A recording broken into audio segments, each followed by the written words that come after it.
dal leen ak jàmm ci AGT News chaîne bi leen di jox xibaar yi wér te wóor abonné leen ngir dara bañ leen a raw.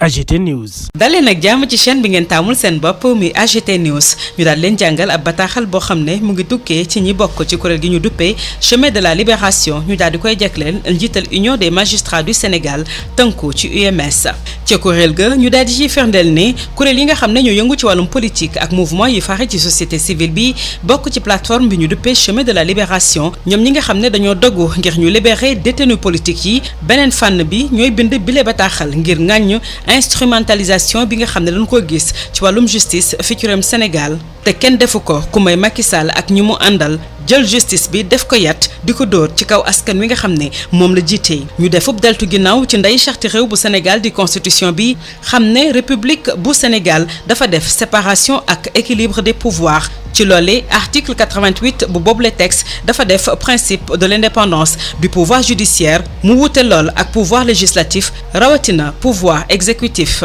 waaye nag ci ni ñuy dundee gis nañu ne régime bi nga xam ne Macky Sall moo ko jiitee dafay buur di bumi jël nag justice bi di ko jëfandikoo ni mu ko neexee bokk na ci sax daal di fay jaar éliminer bépp adversaire politique boo xam ne jàpp na ni mën nga ko yàqal ci nguur gi mu jiitee mu daal di lay liquider. ci at yu mujj yile gis nañ fi ay magistrats yoo xam ne nekk lañu fi kenn ku may Macky Sall ak ay soxlam ngir firnde lu mel ni dossier force spéciale jaar na fi ba ci sax combat final rawatina commando Pastef te duñu fàtte mukk limub doomu aadama yu takku yi nga xam ne teg nañu leen loxo diggante weeru mars avril mai juin ak juillet jàpp août atum 2023 ñu mel ni rek ñu taxaw ci bopp koñ bi ku yëngu ñu daal dina la ciix yóbbu ci kaso bi. Monsieur le Président ñu wax la tey ne am nañu naxar lool bu ñu gisee violation yi nga xam ne amul tànku ginnaaw di tukkee ci kilifa yi nga xam ne ñoo yor doxalin gi fii ci réewum Sénégal ñeel wàllum liberté muy àq ak yelleefu doomu aadama yi nga xam ne dañ ko war a am liberté d'opinion liberté d'expression wala sax liberté de la presse ak liberté amal ndaje fu mu leen neexee ba ci sax ay manifestations. waaye tey lépp luñ ci gis dafa mel ni dafa am mandarga yu cours et tribunaux yoo xam ne dañu ko cay gis moo ne de article 91 bu loi fondamentale bi dafa wax ne pouvoir judiciaire moom mooy gardien des droits et libertés définis par la constitution et la loi am droit dund droit fondamental la boo xam ne daanaka kenn waru ko salfaañee ci am réew waaye dafa mel ni yéen tey ay complice ngeen ci li nga xam ne magistrat yu Sénégal yi ñu ngi koy doxalee. ci beneen wàll gis nañu ay doomu aadama yoo xam ne dañu faat seen bakkan ci bëccëgu ndar kàmm ci weeru mars atum 2021 juin 2023 ak bu yàggul dara fële ca Xosanto di ay faat bakkan yoo xam ne ba fii amul benn daan boo xam ne tukkee na ci yéen jëm ci ñi nga xam ne ñoo ko def amul it benn poursuite judiciaire boo xam ne sumb ngeen ko ngir teg loxo ki ñu njoxte na daal moo ko def ba jël ay daan di ko teg ci seen ndodd ni ko yoon santaane. Monsieur le Président sunu constitution bu Sénégal dafa wax ni Sénégal réewum état de droit la boo xam ne état bi ak citoyen yi ñoom ñëpp ñoo yem ci yoon. principe boobee dafa war a am ci teewaayu justice boo xam ne dafa moom boppam waaye itam tëddee ndey ji seex waaye li ñu gis wane na justice bu Sénégal doxalul yoon dafi nekkal ñi nga xam ne ñoo nekk ci nguur ak Sénégal di dox seeni soxla li koy firnde mooy na bëri na ay ñaawteef yoo xam ne def nañ ko fii ci réewum Sénégal ay koppar yoo xam ne alalu réew mi la ñu ne ko tuŋaañ te ba fii mu jëwul fenn te loolee yépp ñi nekk ci nguur gi ñoo koy def ca wet ga benn opposant bu def benn njombe daanaka dossier am fast track lay doon ci saa si nanu koy yóbbu ci wàllum yoon gis nañu ne audit bu Cour des comptes ci yorinu fonds Covid 19 yi ak rapport yu OFNAC rawatina dossier bu 94 milliards ba ci sax 6 000 milliards yu pétrole yi ak yeneen i njombe demee ni trafic faux billets yi nga xam ne ab ancien député bu bokk ci coalition bi nga xam ne ñoo yor nguur gi tey jii ba léegi amul benn àtte boo xam ne jëm na ci ba firi askan wi ci wàllum yoon dogal yi nga xam ne yoon jël na ko daanaka dafa jëm ci acteurs politiques yi nga xam ne ñoo fare ci kujje politique gi loolee nag saa bu dalee ci yooyu la kilifa askan wi fippu daal di wane seen naxar ci mbedd yi. Monsieur le Président tey dafa mel ni jaadu na ñu fàttali la lan mooy sa warugar magistrat daanaka warta nekk ci autorité benn loi principe bi nga xam ne constitution bu Sénégal moo ko mayee am na nag ay coppite ba tax na tey askan wi dafa mel ni dañu leen xañ seen liberté jaarale ko ci ay mandat de dépôt yoo xam ne tegu teguwul fenn lépp tukkee ci seen kilifa yi nga xam ne dañu sol mbuba politique. monsieur le président am nañu njortu gu rafet ne indignation bi nga xam ne moo taxoon ci fukki fan ak ñeent ci weeru mars atum 2022 nga daal di janoog taskatu xibaar yi ngir tontu kaddu yi nga xam ne Ousmane Sonko yëkki woon na ko naxar gu ni mel nga war a amaat tey toog janoo ak askanu Sénégal gannaaw dérapage yi nga xam ne garde des Sceaux ministre Ismaïla Madior Fall def na ko ci dossier bi nga xam ne moom la ñu duppee Sweet Beauté ak mbirum contumace jamono ji jëwriñ ji dafa upp ràpp bopp askan wi ci wàllum information ci boobule xew-xew mu mel ni tey boo bëggee tëddee nday ji seex war nga janoo ak askan wi wax dëgg-dëgg lan moo xew ci boobule dossier. monsieur le président ngir jeexal tey am nañu naxar bu ñu gisee parparloo gi nga xam ne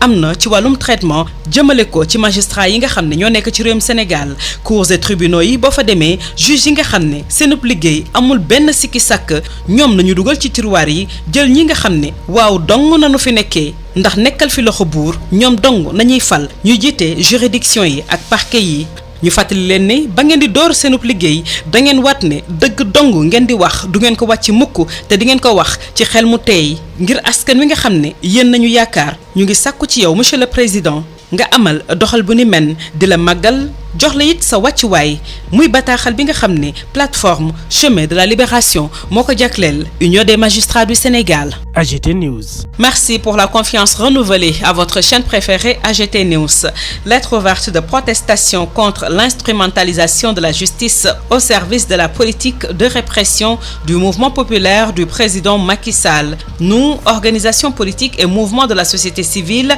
membres de la plateforme dénommée Chemin de la libération, d'une part est engagé pour la libération des détenus politiques. D'autre part, vous adressons cette lettre ouverte pour dénoncer l'instrumentalisation de la justice sénégalaise par le pouvoir partisan du président Macky Sall et au service de la répression du mouvement populaire. Dès le préambule de sa constitution, la République du Sénégal a proclamé la séparation et l'équilibre des pouvoirs. De même, l'article 88 du même texte pose le principe de l'indépendance du pouvoir judiciaire à l'égard des pouvoirs législatifs et exécutifs. Toutefois, à l'épreuve de la pratique, nous constatons que le régime en place a fini d'assujettir la justice aux lobbies et caprices du dictateur. L'élimination de tous les adversaires politiques redoutables du régime, la liquidation de toutes les voix discordantes, ainsi que le démantèlement des appareils politiques et sociaux crédibles ont été froidement exécutés ces dernières années par des magistrats sur commande de l'exécutif. Du dossier force spéciale au fameux combat final,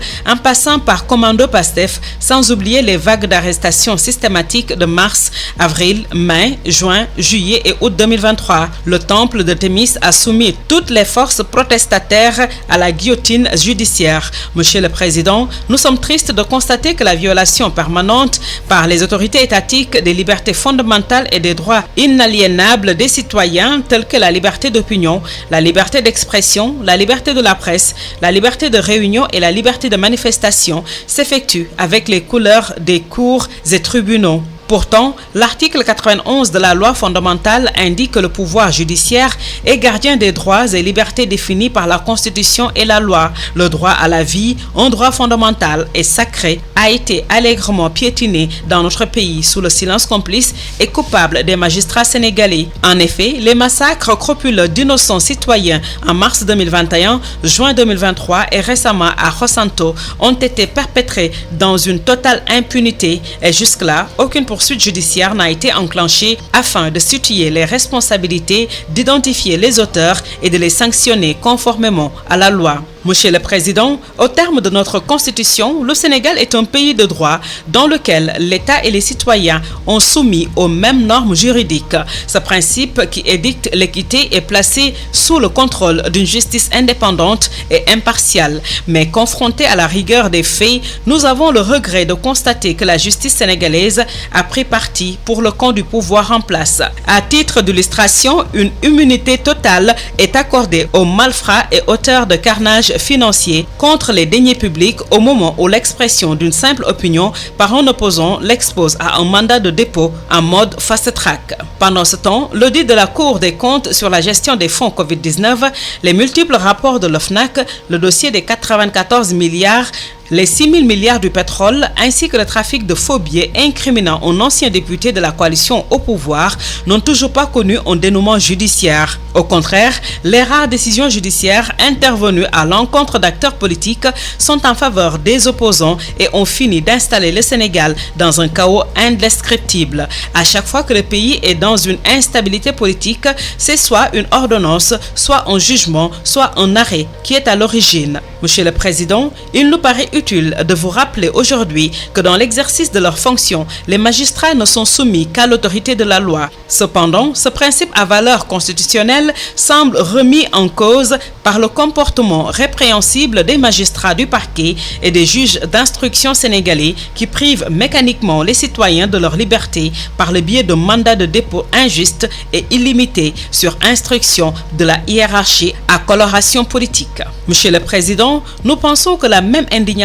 qui vous avait conduit à faire une conférence de presse le 14 mars 2022 pour répondre aux propos de l'opposant Ousmane Sonko devrait vous pousser à condamner publiquement les incessants dérapages du garde des Sceaux Ismaïla Madior Fall sur le dossier dit Sweet Beauté et la contumace y découlant. Face à cette désinformation permanente du ministre de la Justice, vous devez faire preuve de courage et d'objectivité. Monsieur le Président, pour conclure, nous sommes consternés de voir vraiment que le clientélisme et la flagornerie ont fini de prendre le dessus sur la compétence et le mérite dans le traitement et la gestion de la carrière des magistrats. Dans tous les cours et tribunaux, les juges intègres et sérieux sont systématiquement mis à l'écart au profit du plus soumis et obséquieux qui sont promus au rang de chef de juridiction et de parquet. En vous renvoyant à votre vocation originelle de dire le droit en toute indépendance et au nom du peuple sénégalais, nous vous prions d'agréer, Monsieur le Président,